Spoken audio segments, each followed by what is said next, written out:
नमस्कार, मैं जितेंद्र चतुर्वेदी। मतांतर में आप लोगों का स्वागत है। हाथ में पत्थर होगा तो घर के सामने बुलडोजर होगा। अब ये अगर इससे किसी को दर्द होता है तो जाहिर तौर पर कि वो उपद्रवियों के साथ है।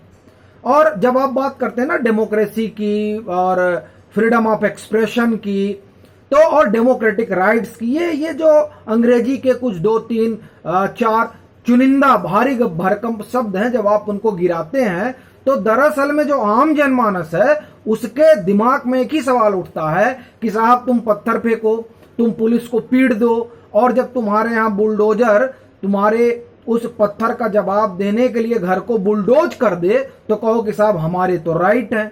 तो असल में इसी राइट को लेकर ये जो सो कॉल्ड राइट हैं, उन्हीं राइट का हवाला देते हुए जमीते उलेमा हिंद, ये संगठन है खूब चर्चा में इस समय, ये पहुंच गया सुप्रीम कोर्ट कि साहब ये जो बाबा का बुलडोजर चल रहा है इसको रोकिए, ये बड़ा गलत चल रहा है, कोई नियम कानून नहीं है, सब ऐसे ही चला दे रहे हैं।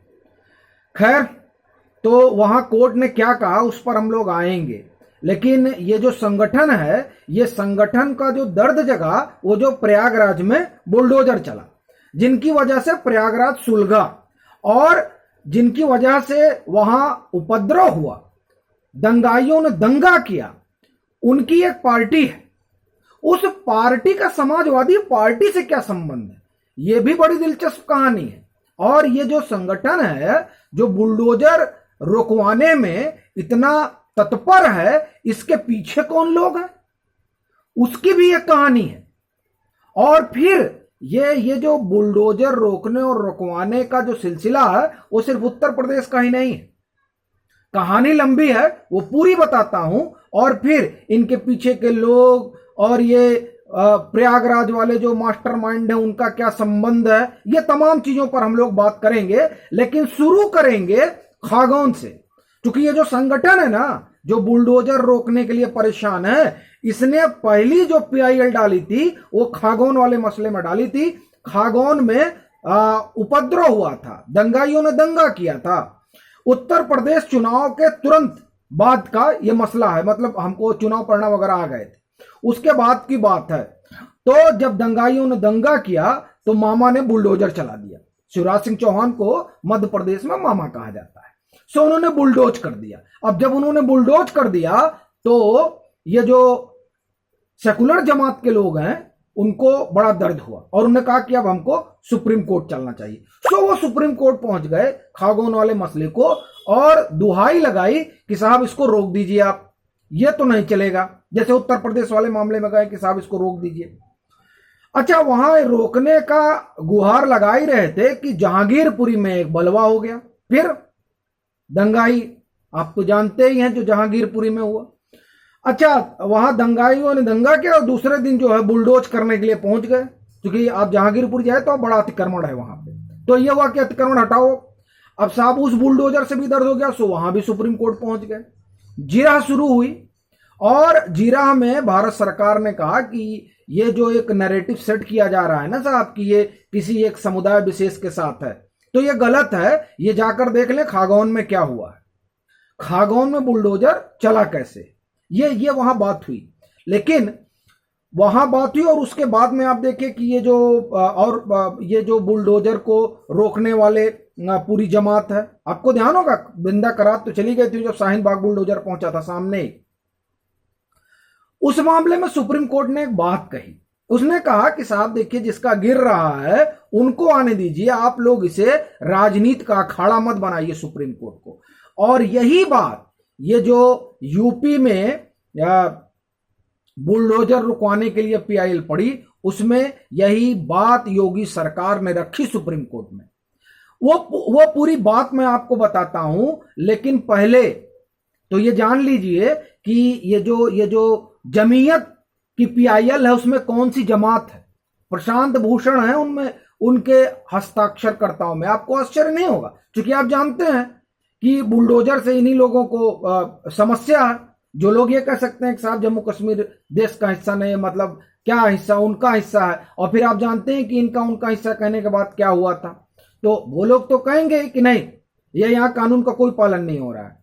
ठीक बात है। तो यही बात सुप्रीम कोर्ट में भी रखी गई और कहा गया कि बुलडोजर बंद करवा दीजिए। तो कोर्ट ने क्या कहा? देखिए, कोर्ट ने कहा तो पहले तो ड्यू प्रोसेस काम होना चाहिए। तो लीजिए साहब, यहां फिर भारत सरकार ने कहा कि देखिए साहब, हम तो कानून के हिसाब से ही काम कर रहे हैं, नोटिस तो पहले भेजा गया था। और इस बात की तो हम लोगों ने चर्चा भी की थी कि सिद्धार्थ सिंह ने ऑन एयर आज तक पे शहीद अंसारी के कार्यक्रम में यह कहा था कि साहब, इनको महीने भर पहले नोटिस गई थी कि आपका मकान गड़बड़ा, हटाए क्यों नहीं। तो ये वहां पर बात रखी गई। और एक और महत्वपूर्ण बात जो उन्होंने रखी कि योगी सरकार क्यों जवाब दे जमीयत को। पीड़ित तो जमीयत नहीं है, जो पीड़ित है वो आएगा, हम उनको जवाब देंगे। ये कौन से ठेकेदार हैं? अब इन्हें देखिए, इन्होंने खागोन की भी ठेकेदारी ली, इन्होंने जो है जहांगीरपुरी की भी ठेकेदारी ली, ये सब की ठेकेदारी ले रहे हैं। सो इस पर योगी सरकार ने एतराज जाहिर किया। और उसका आप एक तरह से ये देखिए कि ऐसा लगता है कि सुप्रीम कोर्ट भी चीजें देख रहा है कि साहब, अगर कानून नहीं रहेगा तो उपद्रव की स्थिति हो जाएगी। आप देखिए कि आप एक चुनी हुई सरकार, चले ठीक है, आप चुनी हुई सरकार को नेगलेक्ट करिए, लेकिन वो जो पुलिसकर्मी वहां खड़े हैं, उन पर आप पत्थर फेंकते हैं और आशा करते हैं कि बुलडोजर आपके मकान के सामने न खड़ा हो। ये तो बड़ी जो है समस्या गंभीर हो जाएगी। बहरहाल, तो अब प्रयागराज में जिनका घर गिरा और ये कानपुर में जिनका घर गिरा, तो सब भाई साहब बड़ा दर्द हुआ। और आप देखिए कि ये पूरा जो है पीएफआई कनेक्शन है, जो हमने पहले ही बताया था कि कतर को ही सबसे ज्यादा दर्द हुआ और कतर से ही जो है यहां पीएफआई को पैसे आए, उसकी ईडी अलग जांच ही कर रही है। तो एक जांच तो कानपुर की चल रही है। किस्सा जो है इलाहाबाद वाले साहब का भी सुन लीजिए, जावेद। ये इंडियन एक्सप्रेस ने रिपोर्ट की है, मैं आपको वो उसका जो है शीर्षक बताता हूं। शीर्षक देखिए, और ये 15 जून की है रपट।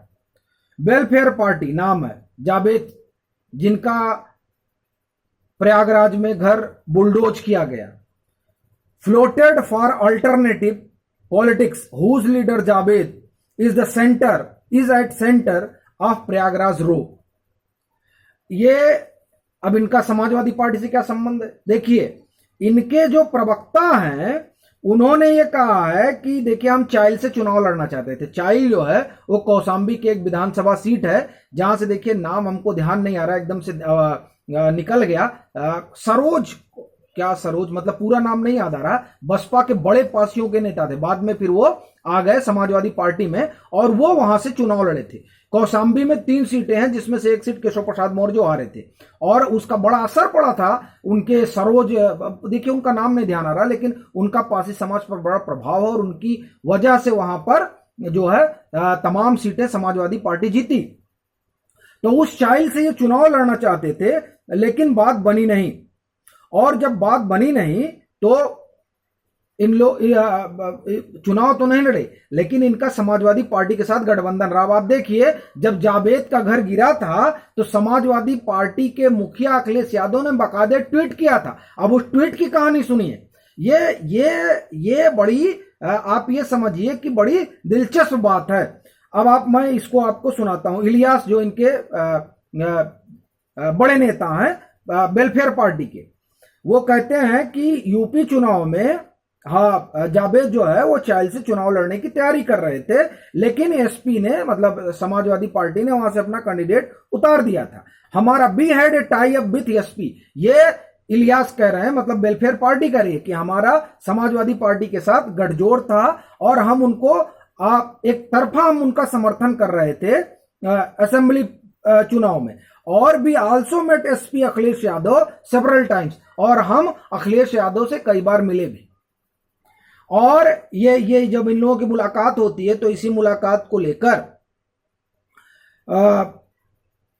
योगी आदित्यनाथ चुनाव के दौरान कटाक्ष भी करते हैं।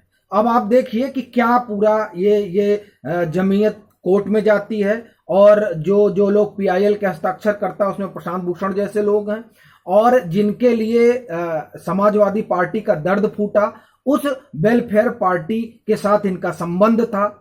और ये जब बुलडोजर उनके उस अतिक्रमण को जमींदोज करने गया तो इन तमाम लोगों का दर्द एक साथ उभरा।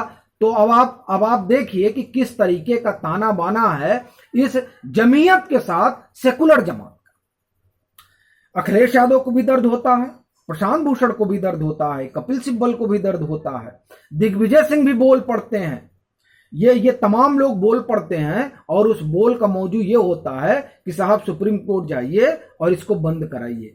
लेकिन सुप्रीम कोर्ट ने कहा ना साहब, बुलडोजर तो चलेगा, बुलडोजर हम नहीं रोकेंगे।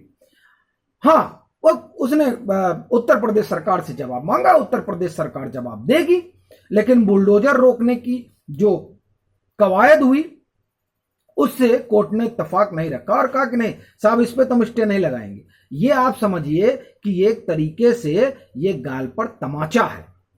जो लोग कानून को ठेंगा दिखाना चाहते थे उनको कानून की ही भाषा में योगी सरकार ने बता दिया कि साहब ये है कानून का इकबाल।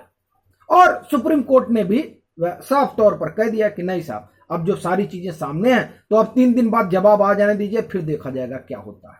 तो अब आप समझ रहे होंगे कि किस तरह का ये ताना बाना है। Welfare party, Samajwadi party, Jamiat Ulema Hind और फिर जो है उनके पीछे जो जमात है, ये पूरा एक ताना बाना है। और जिस ताने बाने के जरिए एक अलग तरीके का माहौल बनाने और खड़ा करने की कोशिश लगती है, ऐसा जान पड़ता है। न बुलडोजर के सामने बिंदा करात खड़ी हो जाती हैं और यहाँ पीआईएल का दौर शुरू हो जाता है। अभी के लिए फिलहाल इतना ही। अगर आप मतांतर से नहीं जुड़े हैं तो जुड़िए, वीडियो को लाइक कीजिए, शेयर कीजिए और अपने सुझाव जरूर साझा कीजिए।